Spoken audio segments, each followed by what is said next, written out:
Tinatrabaho na ng gobyerno ang pagpapauwi kay dating Representative Zaldico. Ayon kay DILG Secretary John Vic Remulla, bukod sa extradition treaty, pinag-aaralan din nila ang lahat ng paraan para mabilis nang maibalik sa Pilipinas ang dating kongresista. Si Elijah Bonzo sa Politico Update. Ilang buwan na ang nakalipas magmula nang lumabas ng bansa ang fugitive na si resigned Ako Bicol Party List Representative Zaldico. Hanggang ngayon, kahit kanselado na ang pasaporte nito, hindi pa rin natutunto ng mga otoridad ang kanyang kinaroroonan.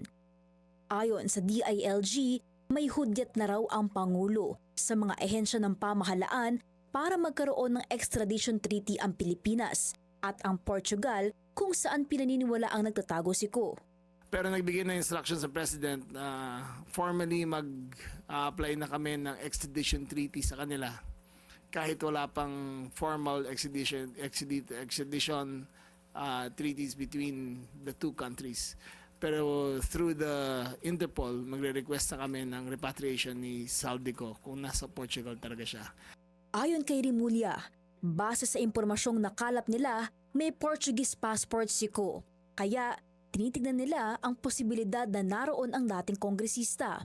Pero makalipas ang ilang oras, tila kumambyo ang kalihim at nilinaw na almost impossible na ma-extradite si Ko dahil walang extradition treaty sa pagitan ng dalawang bansa. Paglilinaw ni Remulla, iniutos ng Pangulo sa pamahalaan na pag-aralan kung ano ang mga maaaring gawin para maibalik sa bansa si Ko bukod sa paraan ng extradition.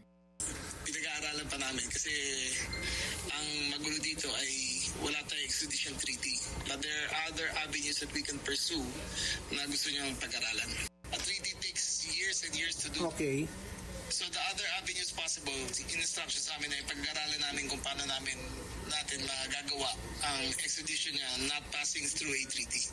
Ilan sa mga paraang tinitignan ng DILG ay ang pakikipag-ugnayan sa Interpol, United Nations at sa iba pang ahensyang maaaring makatulong para mapauwi si Ko. Cool naman sa pagbabalik sa bansa ni dating presidential spokesperson Harry Roque.